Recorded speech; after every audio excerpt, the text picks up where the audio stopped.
বাংলাদেশের স্বাধীনতা সার্বভৌমত্ব রক্ষা করবার জন্য নব্য এই নীলকুঠিকে প্রতিহত করেই ছাড়বো ইনশাআল্লাহ। এক বিন্দু রক্ত থাকতে এই দেশে মানবাধিকার কমিশনের কোনো অফিস হতে দেওয়া ইনশাআল্লাহ হবে না। মোহতারাম ডক্টর ইউনূস সাহেব, আপনাকে নিয়ে জাতি বড় আশা করেছিল। আক্ষেপের সাথে বলতে হয়, বুঝে হোক না বুঝে হোক আপনি জাতির সাথে প্রতারণা করেছেন। আমরা দ্ব্যর্থহীন কণ্ঠে বলতে চাই, আপনাকে আমরা শুভেচ্ছা স্বাগতম জানিয়ে ফুলের মালা দিয়ে যেভাবে আনতে পেরেছি, জালিমের হাত থেকে রক্ষা পাবার জন্য, স্বৈরাচারের মসনদের তখতকে তছনছ করবার জন্য, যদি আমরা দেখতে পাই আপনি এই জাতির সাথে গাদ্দারি করে মীর জাফর আলী খান, উমি চাঁদ আর জগৎ শেঠ রায়বল্লভদের কাতারে নাম লেখাতে যাচ্ছেন, তাহলে মনে রাখবেন আজকেও আমরা রয়েছি। জুতার মালা নিয়ে যাওয়ার সময়ও আপনি পাবেন না, কাপড়ও থাকবে না। ওলামায়ে কিরাম কেন রাগছেন, কেন গরম হচ্ছেন, আপনাদের কাছে কি মনে হয়? না দেশের স্বাধীনতা সার্বভৌমত্বের জন্য আরেকবার স্বাধীনতা আমাদের হুমকির সম্মুখীন। এরা যেখানে গিয়েছে কখনোই বের হয় নাই। নাম্বার 2, এরা যেখানে গিয়েছে সেখানেই তারা ওই দেশের কালচারকে নষ্ট করে, ধ্বংস করে তাদের নিজস্ব কালচারকে চাপিয়ে দিয়েছে, তাদের পচা সভ্যতাকে ওই জাতির ঘাড়ে চাপিয়েছে। যেই সরকার দেশীয় সংস্কৃতিকে রক্ষা করবার জন্য, দেশীয় মূল্যবোধকে রক্ষা করবার জন্য চেষ্টা করেছে আর ওদের অপসংস্কৃতিকে আটকাতে চেষ্টা করেছে, তাদেরকে তারা উৎখাত করেছে। এটাই হলো তাদের মানবাধিকার চিত্রের রূপ। আদিকাল থেকেই এই ভারতবর্ষ বাণিজ্যের জন্য বিখ্যাত। পৃথিবীর বিভিন্ন দেশ থেকে বড় বড় বণিকরা, ব্যবসায়ীরা এই ভারতবর্ষে আসতো। তখন ইন্ডিয়া, পাকিস্তান, বাংলাদেশ, শ্রীলঙ্কা, ভুটান, নেপাল, বার্মা, এই পুরা সবটুকু মিলিয়ে ভারতবর্ষ ছিল। এখানে ব্যবসার জন্য সব আসতো। বিশেষ অন্যতম একটা কারণ ছিল মশলা। খাবার দাবারে আমরা মশলা ব্যবহার করি না? দারচিনি, এলাচি, কিশমিশ ইত্যাদি ব্যবহার হয় না? এই যে গোলমরিচ, লং, এই মশলার গোটা পৃথিবীর ভিতরে সবচেয়ে বেশি পরিমাণে এই মশলার উৎপাদন হয় এই ভারতবর্ষে। তো খাবার দাবারের রুচি, এটা তো মানুষের দৈনন্দিন প্রয়োজন। যাদের একটু শৌখিনতা আছে, তারা শৌখিন খাবার খেতে পছন্দ করে, সেগুলোর জন্য মশলার বিকল্প নাই। এজন্য ব্যাপক চাহিদা ছিল এদেশ থেকে মশলা রপ্তানি করা। তো ব্যবসার জন্য ইংরেজরা আসতো, আরবরা আসতো, পর্তুগিজরা আসতো, সবাই এসেছে এখানে। আরেকটি ব্যাপার হলো এদেশের সুতি কাপড়, এদেশের কটন, পিওর কটনের যে কাপড়, বিভিন্ন ক্যাটাগরির এই মানের কটনের কাপড় পৃথিবীতে অন্যান্য জায়গায় তৈরি হতো না, এই ভারতবর্ষে তৈরি হতো। 3, স্পেশালি মসলিন, রেশমি সুতো দিয়ে তৈরি করা পাতলা ফিনফিনে মজবুত কাপড়, এটা তৈরি হতো একমাত্র এই বঙ্গদেশে। 11 হাতের একটা শাড়ি একটা ছোট্ট ম্যাচের বক্সের ভিতরে ঢুকে যায়। কি পরিমাণ পাতলা কাপড় আপনি কল্পনা করতে পারেন? আপনারা যদি কোনো সময় ঘুরতে যান ঢাকাতে, তো জাতীয় জাদুঘর নামে একটা জায়গা আছে শাহবাগে, শয়তানদের আস্তানা যেটা ছিল এক সময়, আল্লাহ পাক পবিত্র করেছেন ওই জায়গাকে। এই শাহবাগের কোনাতে বিশাল জাতীয় জাদুঘর আছে, ওখানে গেলে মসলিন কাপড় এবং ম্যাচের বাক্সের ভিতরে কিভাবে ঢুকে আর কিভাবে বের হয় সেটা রাখা আছে, দেখতে পাবেন। এটা একমাত্র এই বঙ্গদেশে হতো, ভারতবর্ষে অন্য জায়গায় হতো না। এজন্য গোটা পৃথিবী থেকে এই অঞ্চলে, বঙ্গ বলতে বাংলাদেশ এবং পশ্চিমবঙ্গ ইন্ডিয়ার এই অঞ্চল পুরোটুকু সহ এই অঞ্চলে এটা তৈরি হতো। তো ব্যবসার জন্য তো সবসময় আসতো।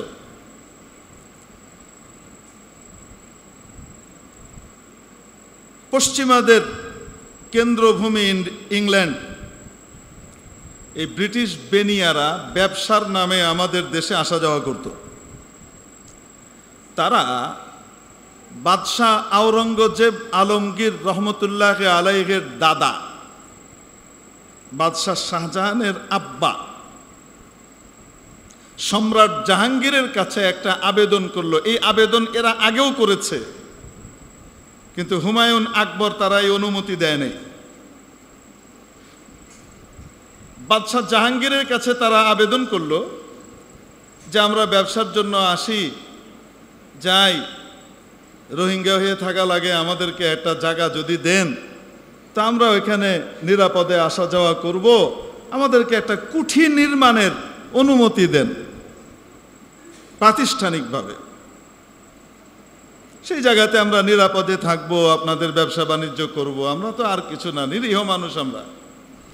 আমাদের ব্যবসা বাণিজ্যের মাধ্যমে পশ্চিমাদের জিনিসগুলো আপনাদের কাছে আসবে, আপনাদের দেশ উন্নত হবে। আমরা যেমন আপনাদের মাধ্যমে উন্নত হচ্ছি, আমাদের দেশের উন্নয়নের ছোঁয়াও আমরা আপনাদের দেশে লাগাতে চাই। স্বার্থপর মনে হয় শুধু আমরাই উন্নত হচ্ছি আপনাদের মাধ্যমে, আর আমাদের ভালো জিনিসগুলো আপনাদের কাছে দিতে পারি না, এটা কেমন লাগে? এজন্যে যদি একটা কুঠির অনুমতি দিতেন। অনেকে বাধা দিলেন, কিন্তু বাদশাহ জাহাঙ্গীর তাদের এই গরল প্রস্তাবকে সরল মনে, সরল দৃষ্টিতে দেখে গ্রহণ করে অনুমতি দিলেন। সেই অনুমতি দেওয়ার ফলশ্রুতিতে 200 বছরও পার হয় নাই, তার আগেই 1757 এসেছে।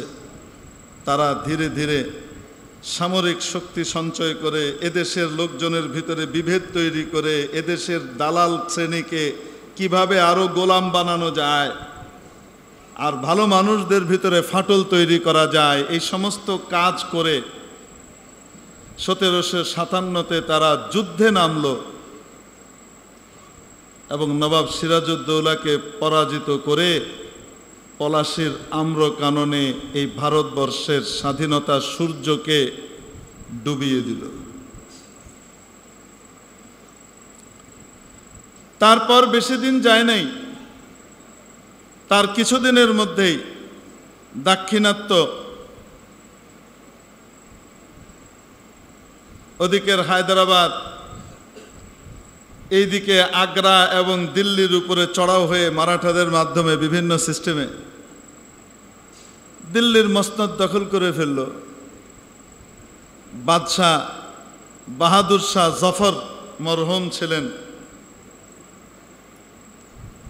ওনার কাছ থেকে রাষ্ট্র ক্ষমতা তারা কেড়ে নিল এবং দীর্ঘ 190 বছর পর্যন্ত আমার এই ভারতবর্ষ গোলামির জিঞ্জিরে আবদ্ধ থাকতে বাধ্য হলো। হাজার না লাখের উপরে আলেম ওলামাকে শহীদ করা হলো, ফাঁসি দেওয়া হলো। লাখে লাখে মুসলমানকে এবং স্বাধীনতাকামী মানুষকে হত্যা করা হলো। এরপর আকাবিরিন ওলামা ইকরামের তত্ত্বাবধানে এই স্বাধীনতা সংগ্রামের মধ্যে অংশগ্রহণ করানো হলো হিন্দুদেরকে ব্যাপক হারে। হযরত শেখুল হিন্দ মাহমুদ হাসান দেওবন্দি রহমতুল্লাহ আলাইহি যখন মাল্টার জেল থেকে বের হলেন, 4 বছর জেলে থাকার পরে ওখান থেকে বের হলেন, অতিশীপর বৃদ্ধ। বের হবার পরে উনি সিদ্ধান্ত দিলেন, ওরা তো হিন্দু মুসলমানের ভিতরে দাঙ্গা লাগিয়ে কি করে, আমাদের উপরে রাজত্ব করছে, যতদিন পর্যন্ত হিন্দুদেরকেও স্বাধীনতার স্বাদ চাখানো না যাবে, তাদেরকেও এই স্বাধীনতা সংগ্রামের ভিতরে সম্পৃক্ত করা না যাবে ব্যাপক হারে, ততদিন পর্যন্ত মুনাফেকদের কবল থেকে আমরা মুক্ত হতে পারবো না। কারণ আমরা যতই আগাই, হিন্দুদেরকে দিয়ে তারা কি করে, আমাদের গোপন খবরগুলা বের করে নিয়ে যায় এবং আমাদেরকে ধ্বংস করে। হাজরত শেখুল হিন্দ রহমতুল্লাহ আলাইহির এই পরামর্শের পরে আন্দোলন নতুনভাবে শুরু হলো, রূপরেখা নতুন করে প্রণয়ন হলো। তার আগেই হযরত কাসিম নানতবী রহমতুল্লাহ আলাইহি 1866-তে দারুল উলুম দেওবন্দ নামে একটি প্রতিষ্ঠান এর ভিত্তি স্থাপন করেন এবং সেই আন্দোলন চলতে চলতে একের পর এক রক্তক্ষয়ী সংগ্রাম হতে হতে এক পর্যায়ে এসে 1947-এ 1757-তে যেই স্বাধীনতা আমরা হারিয়েছিলাম, 190 বছর পরে আবার সেটা আমরা উদ্ধার করতে সক্ষম হলাম। শারীরিকভাবে, মানসিকভাবে এখনো উদ্ধার করতে পারি নাই। প্রিয় উপস্থিতি, এই স্বাধীনতা হারানোর মূল ভিত ছিল ওই নীলকুঠি নির্মাণের অনুমতি দেওয়া। আমরা পরিষ্কার করে বলতে চাই, নবী পাক সাল্লাল্লাহু আলাইহি ওয়াসাল্লাম গোটা উম্মতকে লক্ষ্য করে বলেছেন, ইত্তাকি ফিরাসাতাল মুমিন, ঈমানদার আর মুমিনের দূরদর্শিতাকে সতর্কতার দৃষ্টিতে দেখো। কেন? ফাইন্নাহু ইয়ানজুরু বিনুরিল্লাহ, কারণ সে নিজের চোখে দেখে না, আল্লাহর দেওয়া নূর দ্বারা দেখতে পায়। এজন্য আজকের হক্কানি আলেম ওলামা আল্লাহ পাকের সেই দেওয়া নুরানি চক্ষু দ্বারা গোটা জাতিকে সতর্ক করছেন। আজকে মানবাধিকার কমিশনের অফিসের নামে বাংলাদেশে যেটা স্থাপিত হতে যাচ্ছে, এটা মানবাধিকার কমিশনের অফিস নয়, সেটা হলো শত শত বছর আগেকার সেই নীলকুঠি। অতএব যে কোনো মূল্যে আমার দেশের স্বাধীনতা সার্বভৌমত্ব রক্ষা করবার জন্য নব্য এই নীলকুঠিকে প্রতিহত করেই ছাড়বো ইনশাআল্লাহ। এক বিন্দু রক্ত থাকতে এই দেশে মানবাধিকার কমিশনের কোনো অফিস হতে দেওয়া ইনশাআল্লাহ হবে না। মুহতারাম ডক্টর ইউনূস সাহেব, আপনাকে নিয়ে জাতি বড় আশা করেছিল। আক্ষেপের সাথে বলতে হয়, বুঝে হোক না বুঝে হোক, আপনি জাতির সাথে প্রতারণা করেছেন। আমরা দ্ব্যর্থহীন কণ্ঠে বলতে চাই, আপনাকে আমরা শুভেচ্ছা স্বাগতম জানিয়ে ফুলের মালা দিয়ে যেভাবে আনতে পেরেছি, জালিমের হাত থেকে রক্ষা পাবার জন্য, স্বৈরাচারের মসনদের তখ্তকে তছনছ করবার জন্য, যদি আমরা দেখতে পাই আপনি এই জাতির সাথে গাদ্দারি করে মীর জাফর আলী খান, উমি চাঁদ আর জগৎ শেঠ রায়বল্লভদের কাতারে নাম লেখাতে যাচ্ছেন, তাহলে মনে রাখবেন আজকেও আমরা রয়েছি। জুতার মালা নিয়ে যাওয়ার সময়ও আপনি পাবেন না, কাপড়ও থাকবে না।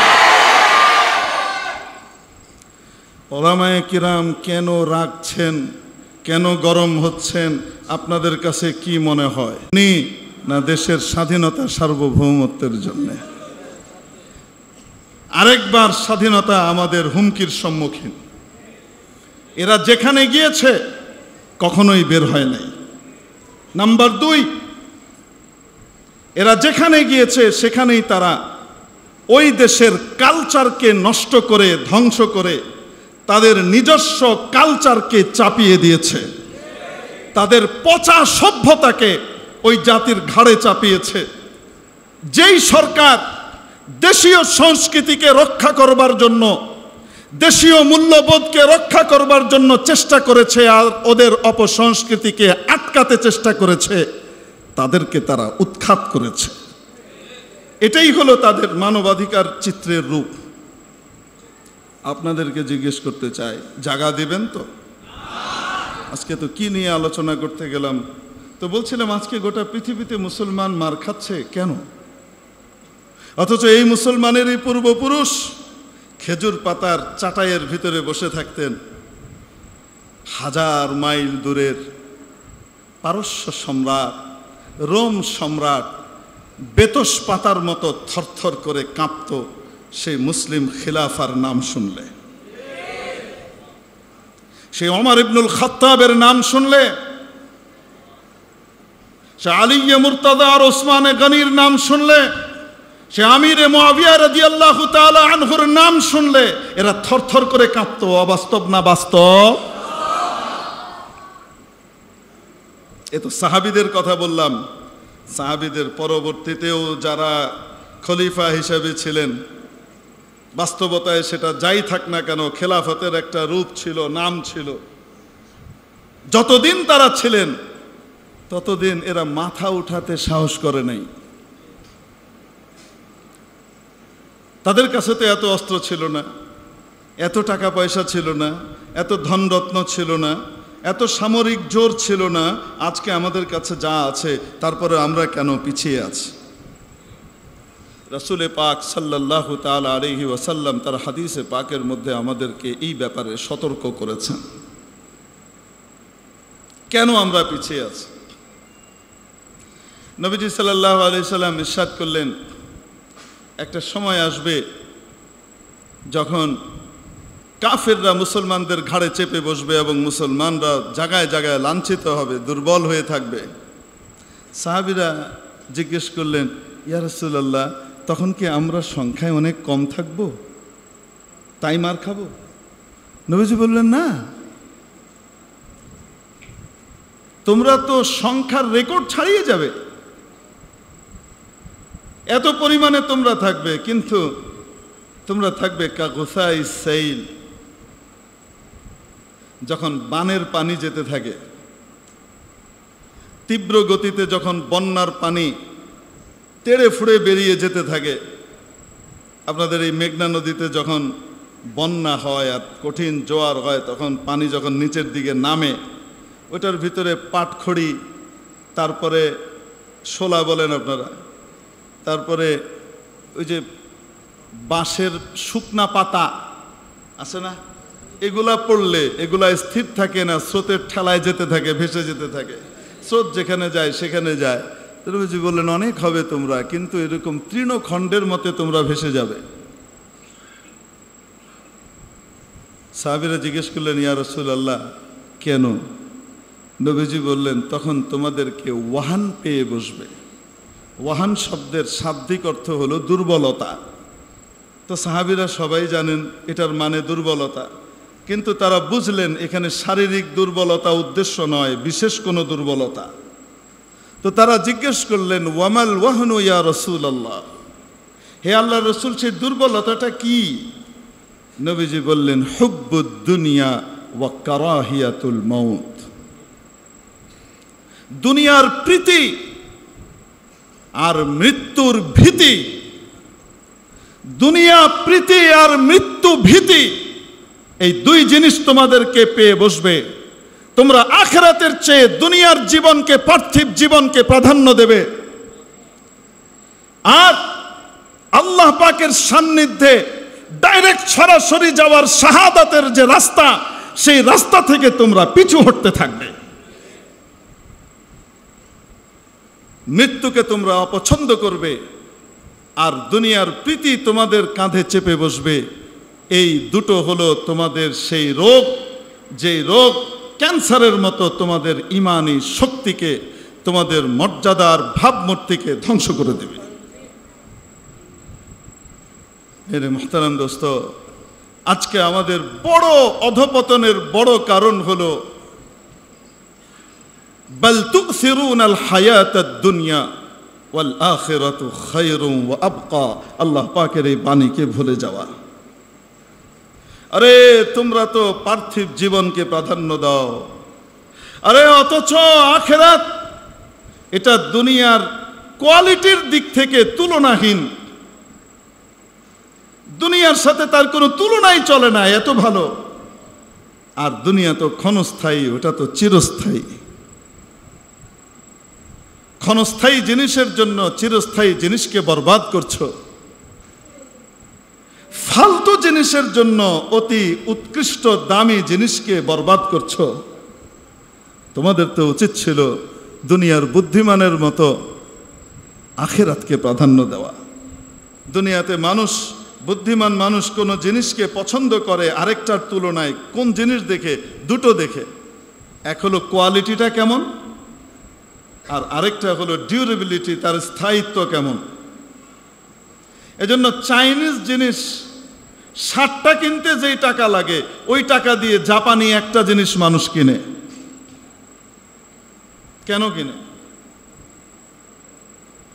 জাপানি একটা জিনিস কিনতে যে টাকা লাগে, তা দিয়ে চাইনিজ কয়টা জিনিস কিনা যায়? ওই সেম জিনিস কয়টা কিনা যায়?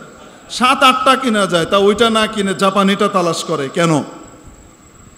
কারণ জাপানিটার কোয়ালিটি খুব ভালো, ফিনিশিং চমৎকার। 2, স্থায়িত্ব বেশি। এটা 7টা কিনে একের পর এক বদল করলে যেই কয়দিন যাবে, জাপানি একটা তার চেয়ে বেশি সময় পার করে দিবে। দুনিয়াতে মানুষ এই হিসাবে মূল্যায়ন করে কি করে না? আর আখিরাত আর দুনিয়ার তো কোনো তুলনাই হইতে পারে না, কোনো তুলনাই নাই। হাদিস শরীফের ভিতরে এসেছে, নবী পাক সাল্লাল্লাহু আলাইহি সাল্লাম বলেন, গোটা পৃথিবীর সমস্ত সম্পদকে বিক্রি করে দিলেও জান্নাতের যে আল্লাহ প্রাসাদ বানাবেন, মহল বানাবেন, রাস্তা বানাবেন, এগুলোর মধ্যে যে ব্যবহৃত ইট থাকবে জান্নাতের, একটা ইটের মূল্য দেওয়া সম্ভব হবে না। এত হাই কোয়ালিটির ইট হবে। সেই জান্নাত আল্লাহ পাক দিয়ে দিবেন, তুলনাহীন ভালো জিনিস দিবেন, আর তোমরা সেটাকে বাদ দিয়ে দুনিয়ার ফালতু জিনিসের পিছনে দৌড়াচ্ছ। দুনিয়ার মহব্বত, দুনিয়া থাকা খারাপ নয়, দুনিয়ার মহব্বত খারাপ। এমন হতে পারে কোনো ব্যক্তির কাছে অঢেল সম্পদ আছে, কিন্তু এই সম্পদ তার ভিতরে ঢুকে নাই, সম্পদ বাহিরে বাহিরে, দিলে ঢুকতে দেয় নাই।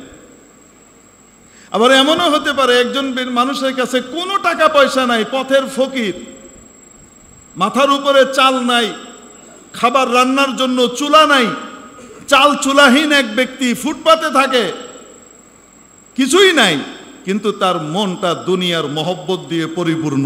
সুযোগ পাইলেই চুরি, ছিনতাই, উল্টাপাল্টা যা ইচ্ছা তাই করে ফেলবে। আছে না নাই? এই জন্য দুনিয়া থাকা খারাপ না, খারাপ কোনটা?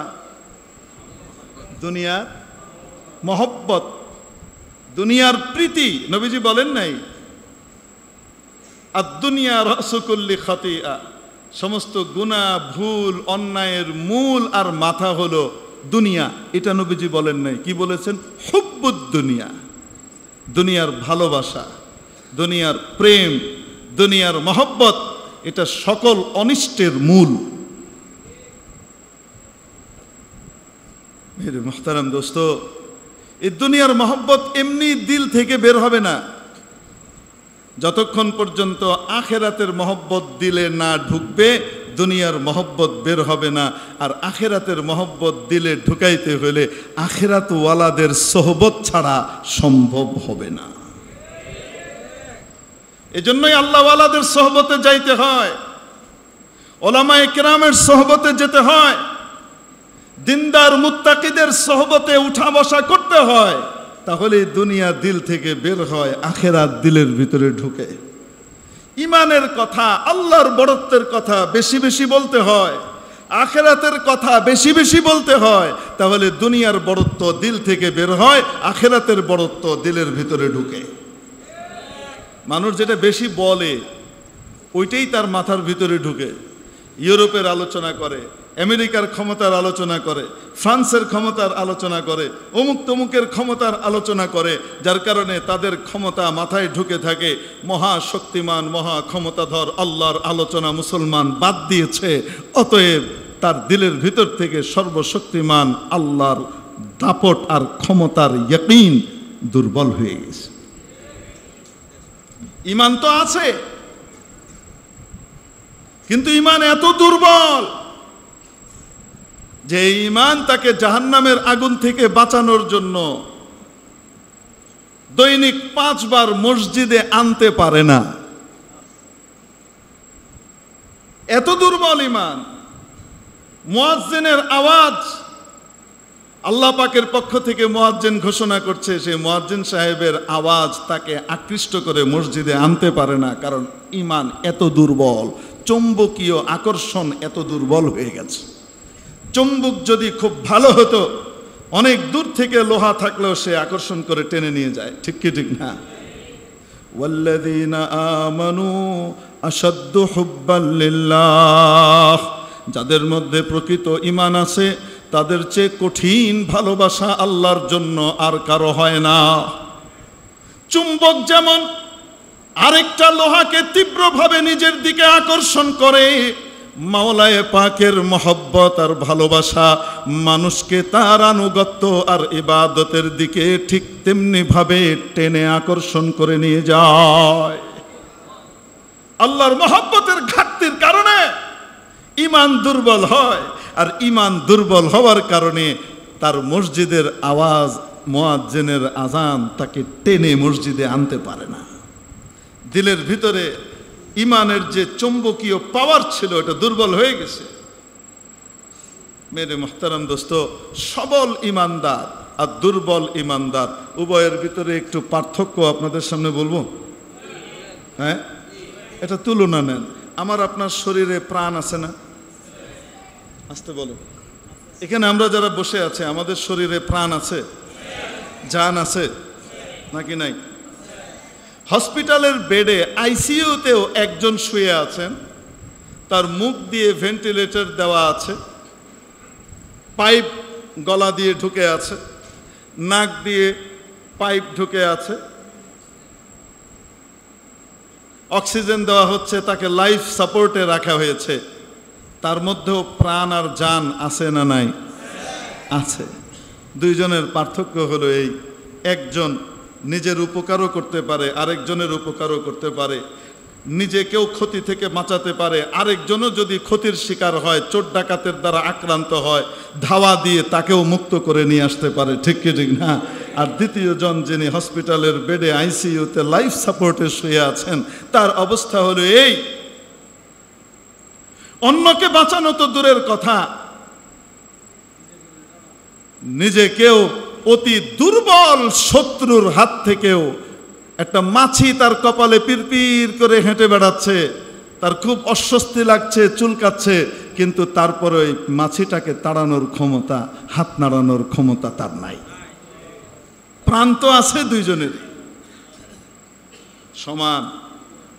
সাহাবীদের ঈমান ছিল আমার আপনার জীবিত মানুষের যেমন জান প্রাণ আছে শরীরে, ওই রকম ঈমান। আর আমাদের ঈমান হলো ওই লাইফ সাপোর্টে থাকা মানুষটার যে জান আছে ওই রকম দুর্বল জান।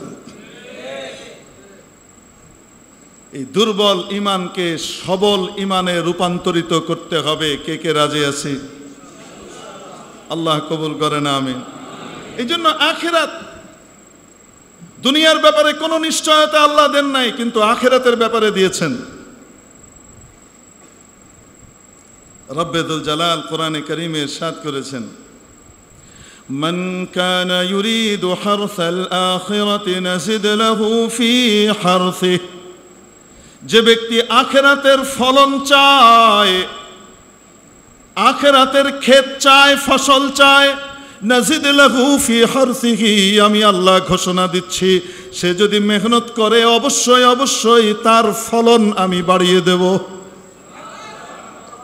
ওয়ামান কানা ইউরিদু হারসাদ দুনিয়া, আর যে ব্যক্তি শুধু দুনিয়ার ফসল চায়, দুনিয়ার ফলন চায়, আখিরাতকে ভুলে যায়, নুতিহি মিনহা, যা চায়, যা চেষ্টা করবে তাই পাবে তা নয়, বরং আমি আল্লাহ যতটুকু বরাদ্দ করে রেখেছি অতটুকুই পাবে, এর চেয়ে বেশি পাবে না। ওয়ামা লাহু ফিল আখিরাতি মিন নাসিব, আখিরাতে তার কোনো হিস্সা নাই। দুনিয়াতেও পুরাটা পাবে না, আর আখিরাতেও তার কোনো হিস্সা নাই। আর যে ব্যক্তি আখিরাতের জন্য করবে, আল্লাহ পাক বলেন আখিরাত তো তাকে আমি দিবই, অতিরিক্ত দুনিয়াটাও বানায় দিব। দুনিয়ার শান্তি আমি দিয়ে দিব তাকে। ফুটপাতের ভিতরে শুয়ে থাকবে, আমার হুকুম আর আমার নবীর তরিকা মানে, টাকা পয়সা নাই, কিচ্ছু নাই, ফুটপাতে ঘুমিয়ে আছে, কিন্তু মনের শান্তি নিয়ে আরামে ঘুমাচ্ছে, এক ঘুমে রাত পার।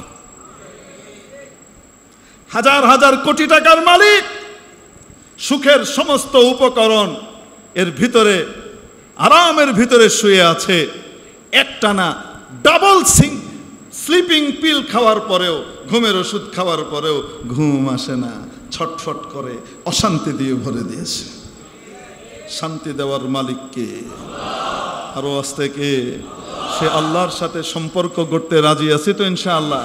এই জন্য শুধু দুনিয়া নিয়েই মেতে থাকবো না, আখেরাত।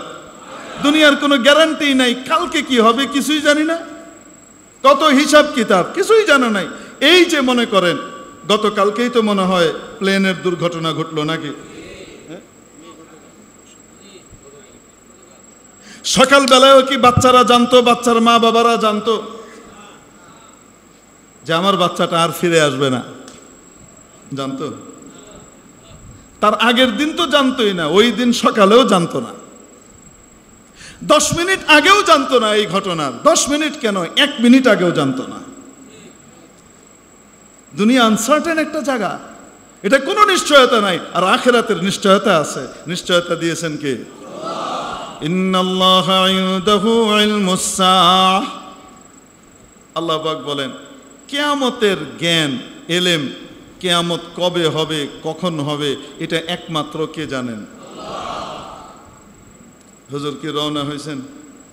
খবর নেন, কারণ আমার আলোচনা ওই হিসাবে গুছাইতে হবে। হযরতুল আল্লামা শেখ মুস্তাকুর নবী কাসমি সাহেব রওনা হয়েছেন ওখান থেকে, নাকি এখনো রওনা হন নাই? তাহলে কথা সেই হিসাবে গুছাইতে হবে।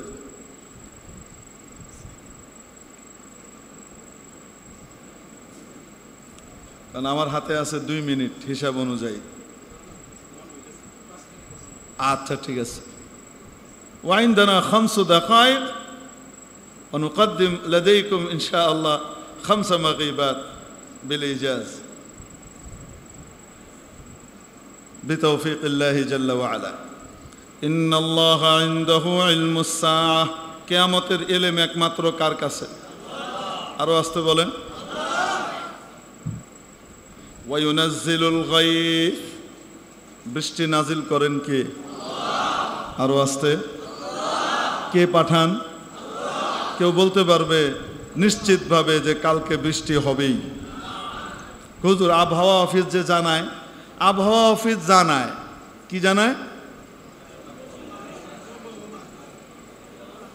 প্রবল বৃষ্টিপাতের সম্ভাবনা আছে, ঠিক কিনা? ইয়াকিনের সাথে বলতে পারে, কারণ তারা জানে সম্ভাবনা আছে বৃষ্টি হওয়ার, প্রবল ধারণা অনুযায়ী বলতেছি, কিন্তু নাও হইতে পারে। এটা কন্ট্রোল করেন কি? ওয়া ইয়ালামু মা ফিল আরহাম। মাতৃ উদরে জরায়ুর ভিতরে কি আছে সেটা একমাত্র কে জানেন?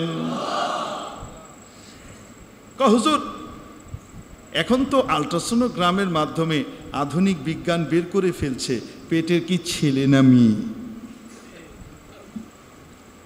আরে বলেন না কেন? যেই দিন মায়ের পেটে বাবু আসে সেই দিন আল্ট্রাসোনোগ্রাম করে বলা যায় তো? আসতে বলেন, বলা যায়? তখনও সেটা মান হয় নাই, তখনও সেটা মা, তখনও সেটা কি হয় নাই? মান হয় নাই, তখনও সেটা কি? মা। একটা যাবিল উকুলের জন্য আর একটা গায়র যাবিল উকুলের জন্য।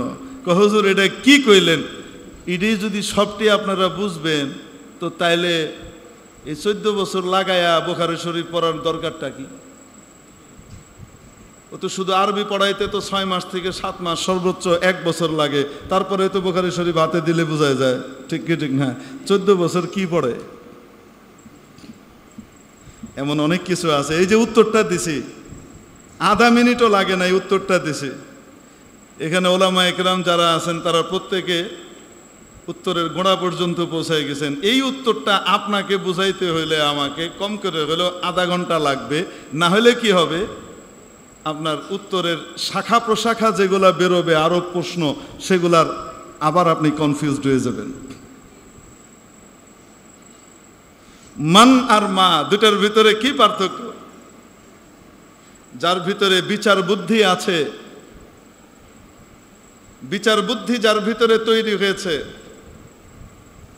বুদ্ধিমত্তা যার ভিতরে তৈরি হয়েছে, তাকে বলার সময় মান শব্দ ব্যবহার করা হয়। এটা আরো অনেক লম্বা, আমি খুব সংক্ষেপে বুঝাইতেছি। আসলে a + b whole square equal a square plus 2ab + b square যদি নাকি কোনো বাচ্চাকে, আমি 2 এর বাচ্চাকে বুঝাইতে চাই, তুমি বুঝছো কিনা, সে বলবে হ্যাঁ বুঝেছি। কি বুঝেছো? সে বলবে a উল্টা 2, তারপরে একটা যোগ, তারপরে একটা 2, তারপরে একটা ফুল স্টপ, তারপরে একটা a, তারপরে একটা ফুল স্টপ, তারপরে একটা b, তারপরে একটা প্লাস যোগ, তারপরে একটা b উল্টা 2। বুঝছে না? বলেন না কেন? বীজগণিতের এই সূত্র ক্লাস 2 বাচ্চা বুঝেছে তো? ওইটা যেমন বুঝ, ঠিক এই যে যাটুক কইতেছে এটা দিয়ে আপনাদের বুঝটা অতটুকুই হবে মনে করেন, এর চেয়ে বেশি হবে না, বেগুনের রেলগাড়ির মতো আর কি। বাচ্চা যখন মায়ের পেটে আসে বাবার পিঠ থেকে, তখন তার ভিতরে কোনো বোধ বুদ্ধির যোগ্যতা তৈরি হয়েছে? বলেন, এখনো আসে নাই। এজন্য ওই অবস্থাতে ছেলেটা, এটা কি সন্তানটা কি ছেলে হবে না মেয়ে হবে, পৃথিবীর কোনো যন্ত্র এটা বের করার ক্ষমতা রাখে না। ওয়ায়ালামু মা ফিল আরহাম ওয়া মা তাদরি নাফসুম মাযা তাকসিবু গাদা। কেউ জানে না আগামী কালকে তার ইনকাম কি হবে। নিশ্চিত ইনকাম, আগামী কালকে 2 কোটি টাকা পেতে যাচ্ছি, কোনো সন্দেহ নাই। ওই ইনকাম হওয়ার আগে আমি দুনিয়াতে গেছি গা। ইনকাম আমার হয় নাই, আমার ফোলাভাইনের হয়েছে। বুঝেন নাই মনে হয়, অন্য কারো হয়েছে। আমি জানি না আগামীকাল কি আমার কাছে আসবে, কে আসবে না, এটা কে জানেন? একমাত্র নিশ্চিতভাবে কে জানেন? ওয়ামা তাদরি নাফসুম বিআইয়ি আরদিন তামুত। কখন কে কোথায় মারা যাবে, কোথায় কে কখন মারা যাবে সে জানে না। স্কুলের ওই কচি কাচার জান্নাতের পথযাত্রীরা, এই ছোট্ট ছোট্ট বাচ্চারা জান্নাতের দিকে মিছিলের মতো চলে গেছে।